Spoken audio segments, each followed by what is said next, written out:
Hi hello welcome to Telugu రాజ్యం. నేను మీ anchor Santosh. Champion మూవీని మేము కాకుండా మరొకరు తీసుంటే చాలా అద్భుతం అనేవారు. మేము తీసాం కాబట్టి రివ్యూస్ నార్మల్గా వస్తున్నాయి అంటున్నారు స్వప్న దత్ గారు. మనకి ఈ టాపిక్ పైన మాట్లాడడానికి మన ముందు వచ్చేసారు భరద్వాజ్ గారు. నమస్తే సార్. నమస్తే. ఛాంపియన్ మూవీని మేము కాకుండా మరొకరు తీసుంటే అద్భుతం అనేవారు అని చెప్పేసి అంటున్నారు స్వప్న దత్ గారు. దీనిపైన మీరు ఏమంటారు సార్? ఏం మాట్లాడతారు? అంటే ఆవిడ నెగిటివ్ రివ్యూస్ కొన్ని వచ్చినాయి. నెగిటివ్ అంటే నెగిటివ్గా ఆవిడ అనుకుంటున్నారు, కానీ నెగిటివ్ రివ్యూస్ ఏం కాదు సార్. పాజిటివ్గానే మాట్లాడుతూ, అంటే విజువల్ స్కేలింగ్ బాగుంది సినిమాలో. అంటే విజువల్ గ్రాండియర్ ఉంటే సినిమా చూసేస్తారు అనేది భ్రమ. కనెక్ట్ చేసేటువంటి అంశం ఉండాలి. సినిమా చూసి బయటకు వచ్చిన తర్వాత అది జనాల్ని హంట్ చేయాలి. హంట్ చేయటానికి ఇందులో 3 అంశాలు ఉన్నాయి. ఒకటేమో యుద్ధరంగం ఉంది, ప్రజాయుద్ధ రంగం ఉంది ఈ సినిమాలో. ప్రజాయుద్ధ రంగంలో జరిగేటువంటి ఒక ప్రేమ కథ, దానికి ఒక లక్ష్యంతో కూడుకున్నటువంటి హీరో, ఇది వాళ్ళు చెప్పదలుచుకున్నటువంటి అంశం. నిజానికి డైరెక్టర్ గారు ప్రదీప్ అద్వైతం, ఆయన 2 సినిమాలు తీయాలనుకున్నాడట. ఏది? ఈ ఛాంపియన్ అనేటువంటి లక్ష్యంతో కదిలేటువంటి ఒక యువకుడి కథ. అందులో బైరాన్పల్లి లేదు. బైరాన్పల్లి విడిగా సినిమా తీయాలనుకున్నాడు ఆయన, కానీ రెండింటిని మిక్స్ చేసి ఒక సినిమా తీశాడు. అంటే ఈ స్టోరీలోనే 2 మూవీస్ తీద్దామని? నో. అది ఇప్పుడు ఈ స్టోరీలో, ఈ సినిమాలో ఉన్న 2 సంఘటనలు, ఈ రెండింటిని 2 సినిమాలుగా చేయాలనుకున్నాడు. ఒకటేమో love story. Okay. Love story plus అతను లక్ష్య సాధన కోసం కదలటం, ఇది ఒకటి. రెండోది బైరాన్పల్లి స్టోరీ. ఓకే. ఈ 2 సినిమాలు విడివిడిగా చేయాలనుకుని బైరాన్పల్లి తీస్తే డాక్యుమెంటరీ అవుతుందేమో అని తనే భావించి దాన్ని తీసుకొచ్చి దీనిలో మిక్స్ చేశాడు. మిక్స్ చేసి ఈ 2 కథల్ని ఒకే టైం లైన్లో చెప్పాడు. చెప్పటం వలన ఏం జరిగింది, ఇక్కడ ప్రజాయుద్ధం అనేటువంటిది చెప్పడంలో కొన్ని వైఫల్యాలు జరిగాయి. అంటే బ్రాడ్గా నిజాం వ్యతిరేక పోరాటంగా దాన్ని అలా చిత్రీకరిస్తూ డైలాగులు నడిపేశారు. కానీ తెలంగాణ సాయుధ రైతాంగ పోరాటం, అది కమ్యూనిస్ట్ పార్టీ ఆధ్వర్యంలో జరిగినటువంటి ఒక సాయుధ పోరాటం, సాయుధ రైతాంగ పోరాటం. ఆ పోరాటం ఆ రూపంలో జరగటానికి ప్రాతిపదిక ఏమిటి అనే దాని గురించి, దాని ఆత్మ గురించి కొంత చెప్పాలి. అది చెప్పే ప్రయత్నం ఇందులో జరగల. చెప్పకుండా ఏదో సంఘటనలు జరుగుతూ ఉంటాయి. అదేదో నిజాం నవాబు తాలూకా గొడవలాగా నడుస్తుంది. మధ్యలో ఆపరేషన్ పోలో ఇవన్నీ పట్టుకొచ్చాడు ఆయన. పట్టుకొచ్చాడు. పటేల్ గారి క్యారెక్టరు, పటేలు నెహ్రూ కాన్వర్జేషను. ఆ కాన్వర్జేషన్లో కూడా ఇప్పుడు జవహర్లాల్ నెహ్రూ మీద దాడి జరుగుతోంది ప్రపంచవ్యాప్తంగా. ఆ దాడి ఎందుకు జరుగుతుందో అందరికీ తెలుసు. ఇక్కడ గాంధీ, నెహ్రూ ఈ 2 పాత్రల మీద దాడి చేయటం అనేది సంఘ్ పరివార్ ఒక ప్రోగ్రామ్గా పెట్టుకుని చేస్తోంది. ఆ చేస్తున్నటువంటి క్రమానికి వీళ్ళు వత్తాసు పలుకుతూ, ఇందులో Patel, Jawaharlal Nehru phone conversation scene ఒకటి ఉంది.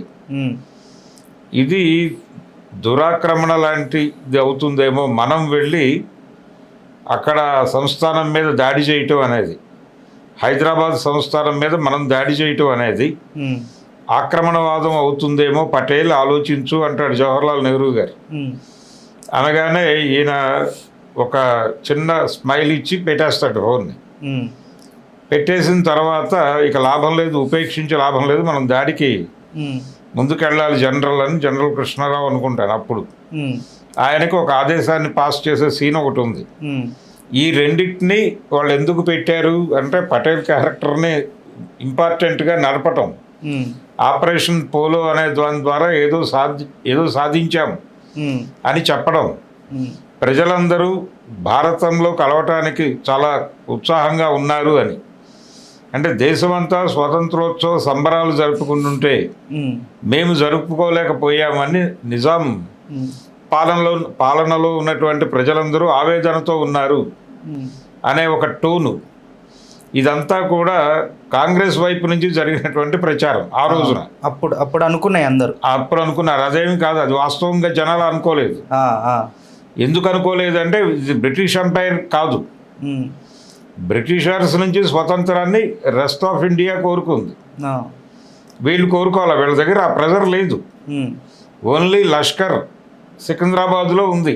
ఉమ్, అక్కడ నుంచి కూడా వాళ్ళు నిష్క్రమించారు నెమ్మదిగా. ఓకే.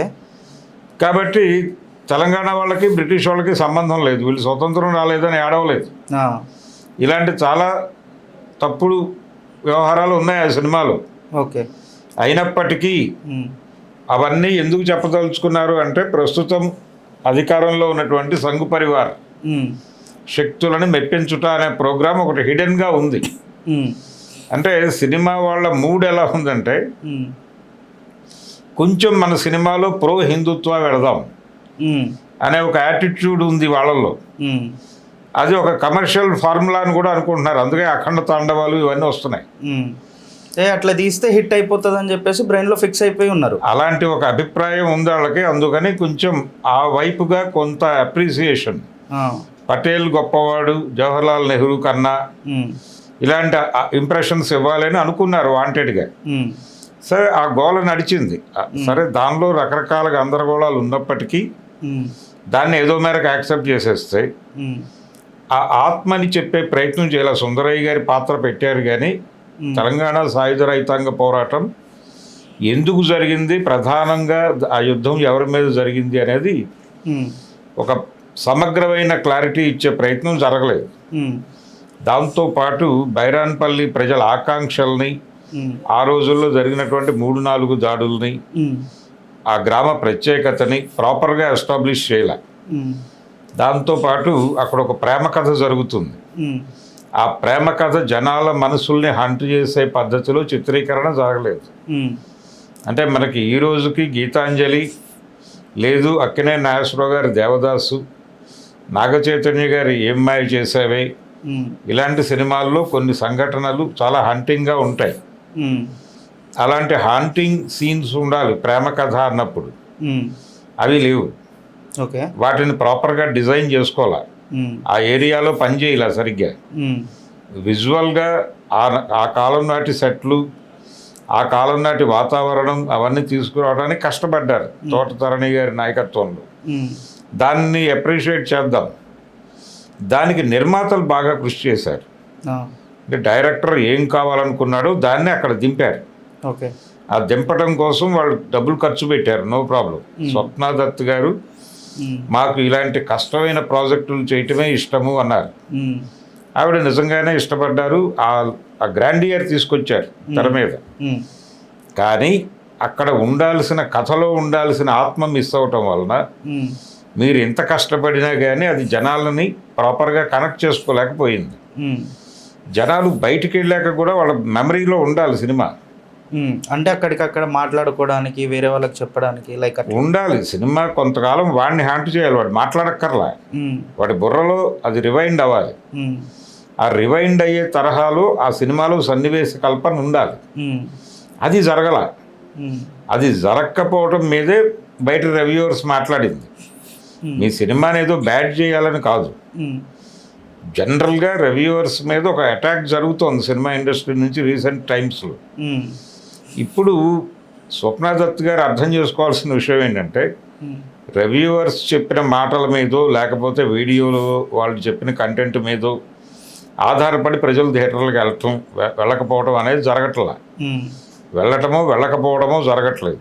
ఉమ్, చాలా స్పష్టంగా ప్రతి ప్రేక్షకుడు కూడా సమీక్షకుడే. ఉమ్, థియేటర్లో కూర్చున్న ప్రేక్షకుడు తనకు ఆ సినిమా ఏ అనుభూతినిచ్చిందో దాన్ని తను ఏదో ఒక సోషల్ మీడియా ప్లాట్ఫామ్ మీద ఉంటాడు. ఉమ్, ట్విట్టర్లో ఉంటాడా, ఫేస్బుక్లో ఉంటాడా, ఎక్స్లో ఉంటాడా అనేది అతని గొడవ. ఉమ్, అక్కడ తన అభిప్రాయాన్ని చెప్తాడు. ఓకే. నేను పొద్దున్నే చాలా కష్టపడి ఒక సినిమాకి వెళ్ళాను, ఉమ్, బయటకు వచ్చాక నాకు ఆ సినిమా ఏ ఫీలింగ్ని కలిగించలేకపోయింది అని ఒక మాట పెడతాడు అక్కడ. ఉమ్, నేను 500-1000 రూపాయలు ఖర్చు పెట్టుకుని సినిమా చూస్తే నాకేమీ మిగలలేదు అంటాడు ఇంకోటి. ఉమ్, ఇది చాలు కదా సినిమా కిల్ అయిపోవడానికి. అవును. అదే ఎక్కువ జరుగుతుంది. రివ్యూవర్స్ వల్ల నష్టం జరగట్లా, ఉమ్, ప్రేక్షకులని మీరు మెప్పించలేకపోవడం వలన జరుగుతోంది నష్టం. దీన్ని రెక్టిఫై చేసుకోవాలి మీరు. అది రెక్టిఫై చేసుకోకుండా రివ్యూవర్స్ ఏదో బ్యాడ్గా చెప్పారు మా సినిమా గురించి, మా సినిమా అంత ఇంపాక్ట్ క్రియేట్ చేయలేదని మాట్లాడుతున్నారు, ఇదే ఇంకెవరైనా తీస్తే వీళ్ళు భుజాలకు ఎత్తుకునేవాళ్ళు అంటే ఇంకెవరు తీస్తున్నా ఎందుకు భుజాలకు ఎత్తుకుంటారు? ఇలా ఉంటే బెటర్గా ఉంటే బెటర్గా ఉందని చెప్తారు, బాగాలేకపోతే బాగాలేదని చెప్తారు. ఎప్పుడైనా సరే సినిమా ఒక స్పందన కలిగించగలిగితే ఆ స్పందనే మాట్లాడతారు. ఇప్పుడు శివాజీ వేదిక మీద చాలా గందరగోళం చేశాడు ఆ దండోరా సినిమాకి. అవును. కానీ సినిమాగా అది బాగానే తీశారు. ఆ సినిమా పట్ల ఎక్కడ నెగిటివ్ రివ్యూస్, నెగిటివ్ కామెంట్స్ రాలేదు సినిమా పట్ల. ఆయన వేదిక మీద మాట్లాడిన దాని మీద చాలా నెగిటివిటీ నడుస్తోంది. కానీ సినిమాగా దానికి ఇవ్వాల్సిన రెస్పెక్ట్ ఇచ్చారు. దానిలో కూడా ఒక గందరగోళం ఉంది. దండోరా సినిమాలో కూడా ఒక గందరగోళం ఉంది ఇందులో ఉన్నట్టుగానే. ఓకే. అదేమిటంటే హిందూ మతంలో ఈ కులం అనేది, ఈ వివక్ష అనేది ఆ మతానికి చేటు చేస్తోంది. కాబట్టి హిందూ మతం పటిష్టంగా ఉండాలంటే మనం ఇలాంటి విషయాల్లో బ్రాడ్గా ఉండాలి అనే ఒక సందేశం ఇవ్వాలనుకున్నాడు ఆ డైరెక్టర్ మురళీ గారు. అనుకోవడం వలన నిజానికి అక్కడ నేపథ్యం ఏమిటి? ఇప్పుడు సనాతన ధర్మం అనే పేరుతో మాట్లాడుతున్నారు అందరూ. సనాతన ధర్మం అంటే ఏమిటి? కుల వ్యవస్థ. అవును. గీతలో కృష్ణుడు చెప్పింది కూడా అదే. చాతుర్వర్ణాలు నాచే సృష్టించబడ్డాయని చెప్పాడు ఆయన. అవును. అంత మాత్రమే కాదు, ఎవరు వారి ధర్మం వారు ఆచరించటమే ధర్మం అని చెప్పాడు. అంటే మీరు ఏ కులంలో పుట్టారో ఆ కులధర్మం ఏమిటో అదే పని చేయండి. అదేదో గొప్పగా ఉందని పరధర్మాన్ని అనుష్ఠించాలని ప్రయత్నించకండి అని చెప్పాడు ఆయన. దీన్ని ప్రమోట్ చేసేది హిందూ మతం. ఆ హిందూ మతంలో ఐక్యత ఎలా సాధ్యం అవుతుంది? ఐక్యత సాధ్యం అవ్వాలంటే ఎవరికి వాడు లొంగి ఉండాలి. లొంగి తన పరిధిలో తాను ఉంటే ఓకే. ఆ ఉండలేరు కదా, మనుషులు కదా వీళ్ళందరూ మనుషులు కాబట్టి ఉండలేనితనం ఉంటుంది. ఇంకొక కులంలో పుట్టినటువంటి అమ్మాయి వీడి పట్ల అడ్మైర్ అవ్వచ్చు, వీడి ఇంకో కులంలో పుట్టిన అమ్మాయి పట్ల అడ్మైర్ అవ్వచ్చు, మనుషులు కాబట్టి. అడ్మైర్ అయ్యి అబ్బాయి మీరు ఆ కులం మేము ఈ కులం, మీరు మమ్మల్ని చూడొద్దు మీరు మిమ్మల్ని చూడొద్దు అని అనుకోరు కదా. అనుకోకపోవడం వలన ఉత్పన్నమైన కథ కదా అది. మళ్ళీ ఈ హిందూ ఐక్యత కోసం ఈ కుల వివక్ష అనేది పోవాలి అనే ఆకాంక్ష ఎందుకు మీకు? అసలు మతాల వల్లనే జరుగుతుంది గోలంతా అని ఒక బ్రాడర్ సెన్స్లో వెళ్లకుండా ఇంటర్వెల్లో ఆ పక్కన ఎక్కడో బ్యానర్ చూపిస్తాడు ఆయన ప్రాక్టికల్గా. ఓకే. హిందూ మత ఐక్యత వర్ధిల్లాలి అని. అదొక గొడవ. అలా ఆ సినిమాలో కూడా కొంత గందరగోళం ఉన్నప్పటికీ సమ్ ఎక్స్టెండ్ అది కొంచెం సినిమాగా చూస్తే అది బాగానే ఉంది. ఛాంపియన్ సినిమాలో మీ లవ్ స్టోరీ జనాలకు కనెక్ట్ కాల. మీరు అమ్మాయిని కేరళ నుంచి తీసుకొచ్చి నటింపజేశారు. ఫిదాలో అమ్మాయి సాయి పల్లవి లెవెల్లో ఈ అమ్మాయి కనెక్ట్ కావాలి కదా జనాలకి. అవును. ఆ క్యారెక్టర్కి ఇచ్చినటువంటి ఎలివేషను, నడిపిన తీరు, ఆ క్యారెక్టర్ డిజైనింగ్లో పెట్టిన శ్రద్ధ అవన్నీ కలిసి కేవలం సాయి పల్లవి వలన జరగలేదు ఇది. లేకపోతే ఏమ్మాయి చేసేవాళ్ళు సమంత వలన జరగల. ఆ క్యారెక్టర్ డిజైనింగ్ అలా జరగటం వలన, దానిలో ఆర్టిస్టులు నటించడం వలన ఆ ఇంపాక్ట్ క్రియేట్ అయింది. అలాంటి ఇంపాక్ట్ ఈ క్యారెక్టర్ క్రియేట్ చేయలేకపోయింది. అది లోపం కదా. ఆ లోపమే మాట్లాడింది ప్రపంచం. ఓకే. అది మీరు స్క్రిప్ట్ దశలోనే ఫీల్ అయ్యి ఉండాల్సింది. ఇప్పుడు రివ్యూవర్స్ మీద పడేడిస్తే ఎలాగ స్వప్న దత్ గారు? అంటే సార్ లైక్ ఎట్లా అంటే రోషన్ దగ్గర నుంచి కూడా పర్ఫార్మెన్స్ ఇంకా రావాల్సింది అని చెప్పేసి ఫీల్ అవును. అతనికి ఇచ్చిన క్యారెక్టరు ఆ క్యారెక్టర్ పరిధిలో అతను బాగా చేశాడు. కాకపోతే ఏం జరిగిందంటే చాలా సన్నివేశాల్లో అతను కనిపించడు అంటే ఇతర ఎలిమెంట్స్ డామినేట్ చేసినాయి. ఇప్పుడు ఆ బైరాన్పల్లిలో క్రియేట్ చేసిన క్యారెక్టర్లకి ఆ క్యారెక్టర్లకి కూడా కొంత కథ ఇవ్వాలి కాబట్టి హీరో సెంట్రిక్గా నడుస్తున్నట్టుగా అనిపించదు. అంటే హీరో తన గోల్ వైపు ట్రావెల్లో ఉంటాడు, కానీ అక్కడ ప్రజల్ని కాపాడాలి అనేటువంటి ఒక ఇది కూడా ఉంటుంది, ఒక ఇన్స్టింక్ట్ కూడా ఉంటుంది అతనికి. ఉండి అప్పుడప్పుడు ఇటువైపు వస్తూ ఉంటాడు. ఆ వచ్చిన సందర్భంలో ఎలివేట్ అవుతాడు. మిగిలిన సందర్భంలో అక్కడ ఇతర పాత్రలు నడుస్తూ ఉంటాయి. అందుకని హీరో సెంట్రిక్గా నడుస్తున్నట్టుగా ఒక అనుభూతి కలగదు జనాలకి.